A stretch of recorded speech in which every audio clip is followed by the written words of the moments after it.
Muqay ibn al-Amulawa était juste un garçon quand il est tombé profondément amoureux de Layla al-Amiriya. Il était sûr de cet amour dès le premier jour.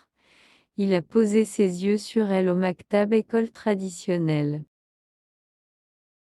Il a rapidement commencé à écrire de beaux poèmes d'amour à propos de Layla et il lisait à haute voix sur les coins de rue à toute personne qui prendrait soin d'écouter. En raison de cet amour et de dévouement, beaucoup ont appelé Majnoun, qui signifie fou. Un jour, Majnoun a trouvé le courage pour demander la main de sa fille Layla de son père en mariage, mais son père a refusé la demande, les motifs de rejet qu'il ne veut pas provoquer un scandale. Il ne serait pas bon pour sa fille d'épouser une personne que tout le monde appelle un fou. Au lieu de cela, Layla a été promise à un autre homme plus âgé d'un village voisin. Majnoun a été écrasé par la douleur et a abandonné sa maison et sa famille et a disparu dans le désert où il a vécu une vie misérable de la solitude chez les animaux sauvages. Il était dans ce désert que Majnoun passait ses journées à composer des poèmes à sa bien-aimée. Layla a été forcée d'épouser cet autre homme, même si elle ne l'aimait pas parce que son cœur appartenait encore à Majnoun, mais même si Layla n'a pas aimé son mari, elle était une fille fidèle et resta ainsi une épouse fidèle.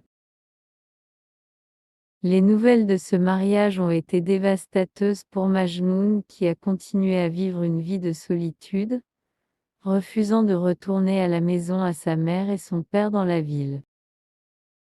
La mère et le père de Majnoun manquaient leur fils terriblement et aspiraient tous les jours pour son retour.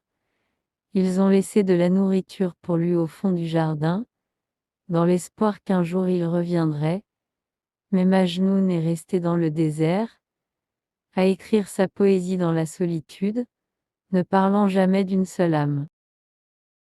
Majnoun a passé tout son temps seul, entouré seulement par les animaux du désert qui se rassemblent autour de lui et le protégeaient pendant les nuits du désert longues.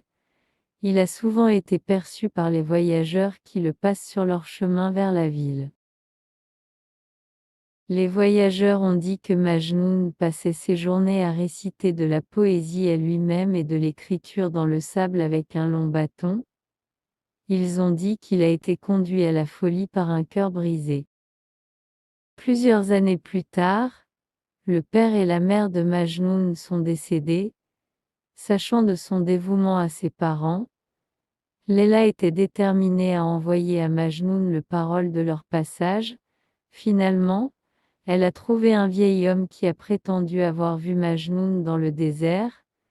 Après beaucoup de la mendicité et de plaider, le vieil homme a décidé de faire passer un message à Majnoun la prochaine fois il partit à ses voyages. Un jour, le vieil homme est allé chez Majnoun dans le désert. Il a prononcé solennellement les nouvelles concernant la mort des parents de Majnoun et a été contraint d'assister à ce. C'est un coup terrible, cela devait le jeune poète. Majnoun était triste et dans son cœur une grande douleur. Il se retira à l'intérieur de lui-même entièrement. Il a promis de vivre dans le désert jusqu'à sa mort. Quelques années plus tard, le mari de Layla est mort. La jeune femme espère qu'elle serait avec son seul véritable amour. Layla et Majnoun seraient ensemble pour toujours. Mais malheureusement, les choses n'étaient pas aussi qu'elle attendait, mais la tradition a été contraint Layla de rester dans sa maison et de faire le deuil pour son mari mort depuis 2 années entières sans voir une autre âme. La pensée de ne pas être avec Majnoun pour 2 années. Layla ne pouvait pas supporter.